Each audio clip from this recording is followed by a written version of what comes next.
झारखंड के 81 विधानसभा सीट्स में 12 से 15 सीट्स ऐसे हैं जहां मुसलमानों की आबादी 25 से 30% है और वहां के वोटर्स, मुस्लिम वोटर्स डिसाइडिंग फैक्टर भी साबित होते हैं। और अगर मैं बिहार से अलग होने के बाद की बात करूं तो 11 विधायक ऐसे हुए हैं जो चुनकर विधानसभा गए हैं, लेकिन लगातार इसमें गिरावट हो रही है। क्या है इसके पीछे वजह? इसी मौजू पे बात करने के लिए आज हमारे बीच दिल्ली से आए मिल्लत टाइम्स के संपादक एवं कोगिटो मीडिया फाउंडेशन के अध्यक्ष शम्स तबरेज़ कासमी हमारे बीच मौजूद है। जी, स्वागत है आपका हमारे चैनल आज़ाद रिपोर्टर जमशेदपुर बहुत में। शुक्रिया। अस्सलाम वालेकुम रहमतुल्लाह। झारखंड की अगर मैं बात करूं तो लगातार मुस्लिम क़यादत में गिरावट देखने को मिल रही है। अगर आपकी भी नज़र है, अब झारखंड दौरे पर क्या देखने को मिल रहा है? बिल्कुल, झारखंड क्या पूरे देश में मुस्लिम क़यादत और मुस्लिम नुमाइंदगी में कमी होती जा रही है, लेकिन झारखंड में सबसे ज़्यादा हो रही है। और झारखंड को लेकर के कहीं लोगों में गुफ्तगू नहीं है, बातचीत नहीं है, लोग इस पर बातचीत भी नहीं कर रही है। सबसे ज़्यादा अफसोस की बात है, जैसे बिहार है, यूपी है, केरला है, बंगाल है या महाराष्ट्र है, तो वहाँ मुसलमानों की सियासी नुमाइंदगी पर हमेशा बातचीत होती है, गुफ्तगू होती है।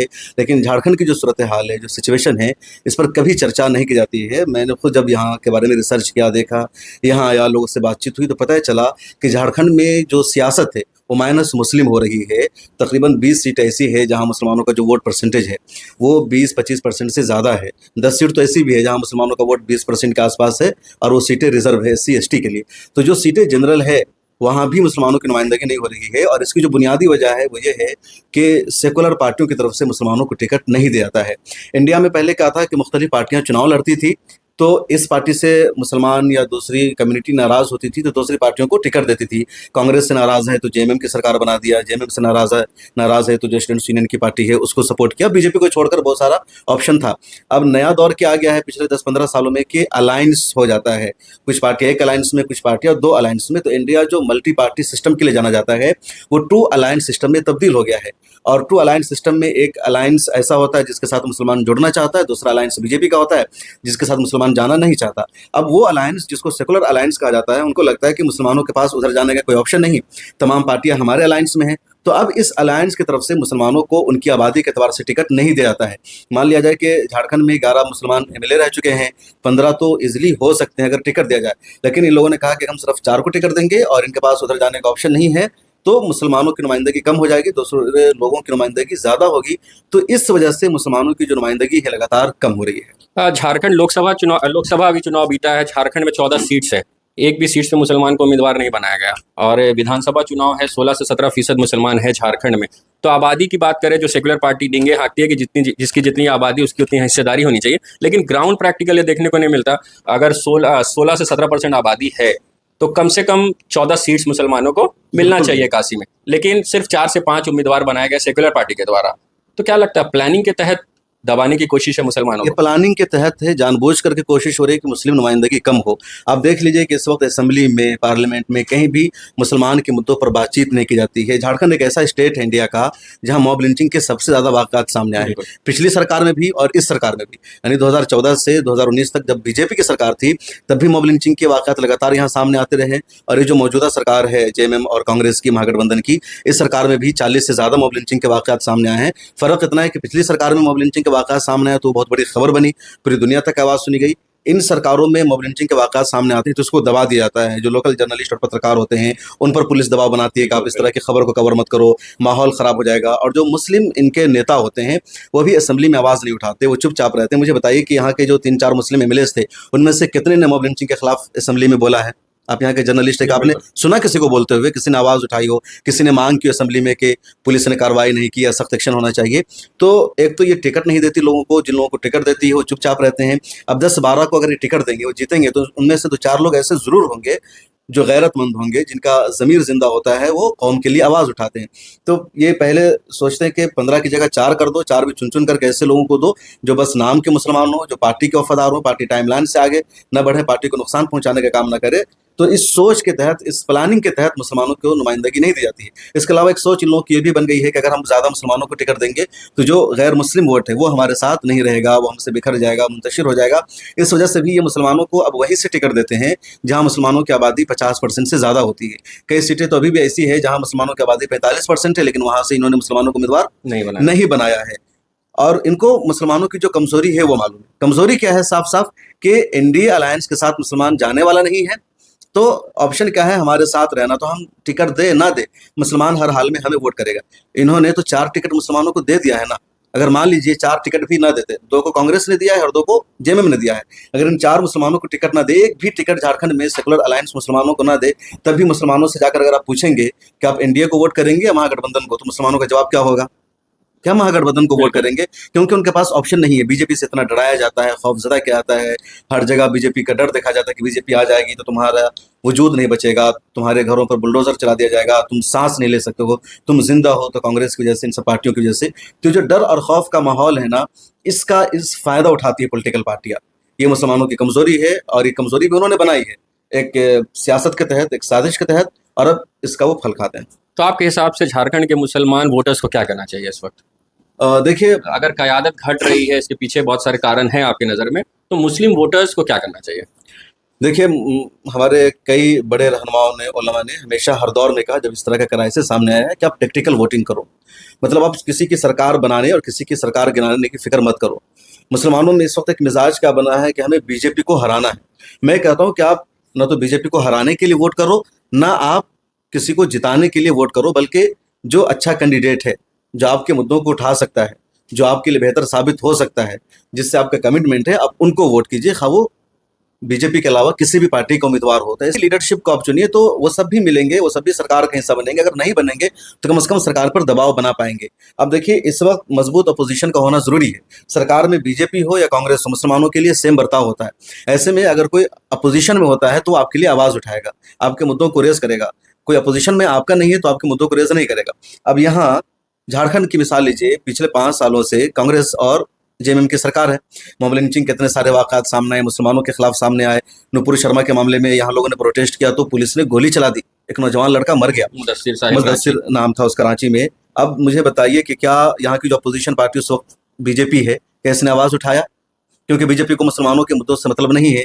अब अगर उसी में कोई एक ऐसा एमएलए होता जो किसी और पार्टी का होता, चाहे वो एमआईएम का हो या आज़ाद समाज पार्टी का हो या किसी और का हो, या आज़ाद उम्मीदवार के तौर पर जीत कर जाता और वो रहता, तो मुझे उम्मीद है कि वो जरूर सरकार से सवाल पूछता, वो आवाज उठाता। बीजेपी की सरकार होती है तो फिर कांग्रेस के लोग सवाल नहीं करते हैं, अपोजिशन में रहते हैं।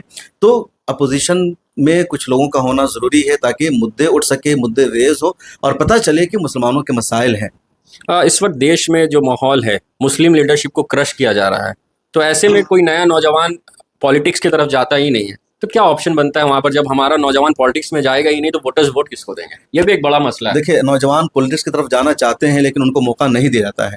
अब हिंदुस्तान में 2 पार्टी सिस्टम बन गया। अब एक नौजवान पॉलिटिक्स में आता है तो वो चाहता है कि हमें कांग्रेस से पहले टिकट मिले या जेएमएम से टिकट मिले। अगर हम झारखंड की बात करें, अब कांग्रेस जो मुस्लिम मेजोरिटी सीट है, जहां मुसलमानों को टिकट मिलना चाहिए, वहां से भी मुसलमानों को कांग्रेस इस तरह की पार्टी टिकट नहीं देती है।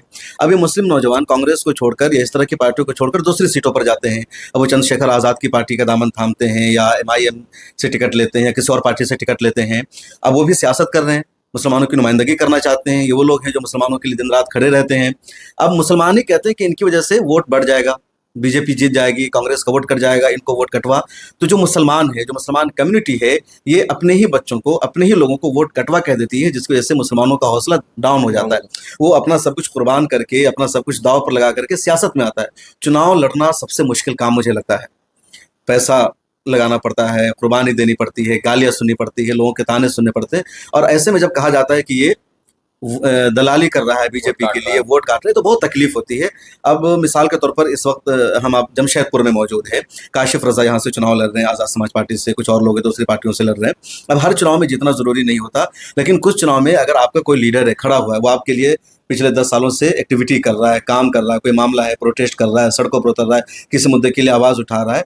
अब अगर वो चुनाव लड़ रहा है तो आप किस मुंह से उसको ये कहेंगे कि वो वोट काट रहा है या किसी के लिए काम कर रहा है, किसी को नुकसान पहुंचा रहा है? जब तक वो चुनाव नहीं लड़ेगा, कैसे पता चलेगा कि उसके पास आवाम खड़ी है, उसके पीछे कोई ताकत है? जब उसको वोट मिलेगा तो पता चलेगा कि हमारे पीछे हमारी आवाम खड़ी है। फिर वो अगले दिनों में मजीद मजबूती के साथ आवाज उठाएगा। अब देखिए ना, दूसरी कम्युनिटी में 40-40 लोग खड़े हो जाते हैं लेकिन उनको ताना नहीं दिया जाता।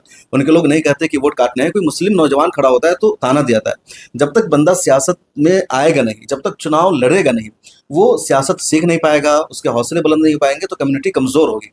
चुनाव में कई सारी चीजें होती है, कैसे फाइट करना है, कैसे पॉलिटिक्स सीखनी है, कैसे पुलिस से परमिशन लेनी है, कैसे रैली करनी है, कैसे बोलना है, ये सब भी तो सीखेगा। अब कांग्रेस टिकट देगी नहीं, तो कांग्रेस जब टिकट देगी नहीं और मुसलमान कांग्रेस से टिकट लेने के इंतजार में बैठा रहेगा, इसका मतलब कोई मुस्लिम नौजवान पॉलिटिकल लीडर बन ही नहीं पाएगा। मुसलमानों में जो पॉलिटिकल क्राइसिस है, जो मुसलमानों के छोटे छोटे इलाकों में छोटे छोटे लीडर नहीं है, उसकी बुनियादी वजह यही है कि बड़ी पार्टियों से मुस्लिम लड़कों को टिकट नहीं मिल पाता। छोटी पार्टियों को वो ज्वाइन करते हैं तो उनको डाउन कर दिया जाता है, उनके मोरल और हौसलों को गिरा दिया जाता है, जिसका नतीजा ये कोई हिम्मत नहीं कर पाते। तो मुझे लगता है कि आप वोट जिसको भी दीजिए, जिसकी सरकार बनाई, जिसको सपोर्ट कीजिए, लेकिन अगर कोई मुसलमान लड़का किसी भी पार्टी से उम्मीदवार है, वो चुनाव लड़ रहा है, वो आपके बीच आ रहा है, तो आप उनको हौसला दीजिए, उनको हिम्मत दीजिए, वही आपके काम आएगा, ना ये कि वो जो किसी बड़ी पार्टी का जीत कर जाएगा। तो ऐसे लोगों को हौसला देना हमारी कम्युनिटी की बुनियादी जिम्मेदारी है, इससे हमारी लीडरशिप खड़ी होगी। इस वक्त आप झारखंड में हैं और कहीं ना कहीं जो खबरें सामने निकल कर आ रही है कि टफ फाइट होने वाला है भाजपा और महागठबंधन के बीच। ऐसे में इस वक्त जहां आप मौजूद हैं जमशेदपुर पश्चिम विधानसभा में 2 मुस्लिम उम्मीदवार खड़े हैं। लोग कह रहे हैं कि 2 कैंडिडेट है, वोट बढ़ जाएगा तो फायदा एनडीए को होगा, तो कहीं ना कहीं भाजपा वापस आ जाएगी झारखंड में।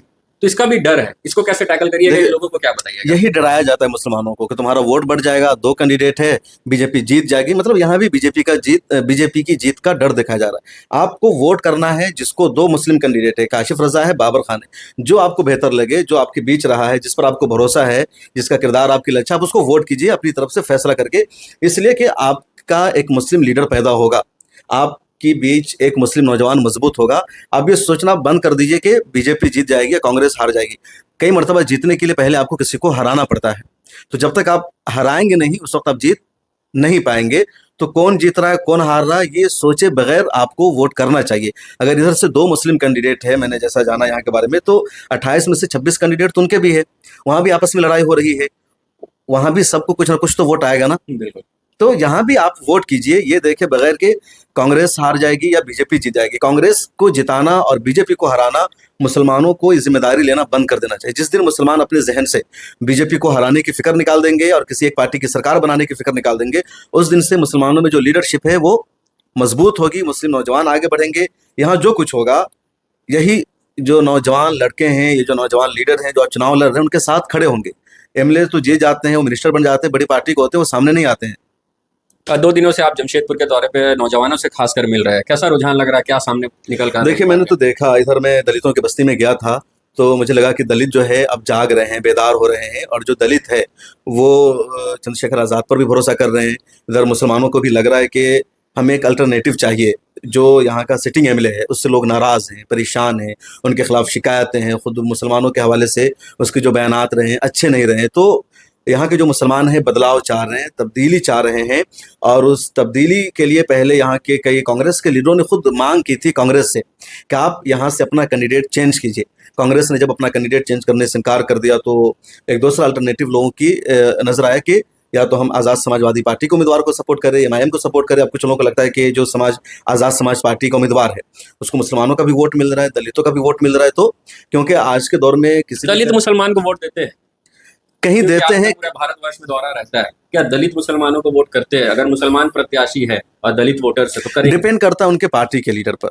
अगर उनका जो पार्टी, चलिए मैं का लीडर है, चंद्रशेखर की बात मैं करता नहीं, हूँ। हाँ। नगीना से मुसलमानों ने और दलितों ने मिलकर उनको संसद भेज दिया। क्या वहां चंद्रशेखर के जगह अगर कोई मुसलमान प्रत्याशी रहता तो दलित वोट करते? नगीना तो चूंकि रिजर्व सीट थी, वो मुसलमानों का वहाँ ज़्यादा वोट है, चंद्रशेखर को मुसलमानों ने बनाया। वहाँ की मिसाल छोड़ी, अभी जमशेदपुर में हम है ना, यहाँ एक टेस्ट हो जाएगा। वो चंद्रशेखर आ रहे हैं, वो कह रहे हैं कि दलित वोट करेंगे, मुसलमान भी वोट करेंगे। इस चुनाव में टेस्ट हो जाएगा कि दलित मुसलमानों को वोट कर रहा है नहीं कर रहा। होता क्या है कि अगर दलित के जो सुप्रीमो है, दलितों के जो लीडर है, वो अगर चाहते हैं तो मुसलमानों को वोट मिल जाता है, वो नहीं चाहते। जैसे यूपी में जब मायावती का उरूज था, दलित मायावती के साथ थे, तो मायावती के कहने पर मुस्लिम कैंडिडेट को भी वोट मिलता था, क्योंकि मायावती के टिकट से चुनाव लड़ रहे थे। अब मायावती बीजेपी के साथ है, खुद दलित मायावती की बात नहीं मान रहे, तो अब मुझे नहीं लगता कि किसी भी मुसलमान को वोट मिलेगा, खा वो बीएसपी से आ जाए या मुसलमानों ने मायावती को मुख्यमंत्री तक बना दिया। अब उस मायावती का क्या स्टैंड है मुसलमानों के लिए? क्या चंद्रशेखर भी तो ऐसा कर सकते हैं? बिल्कुल, किसी पर भरोसा नहीं किया जा सकता, कोई भी बदल सकता है।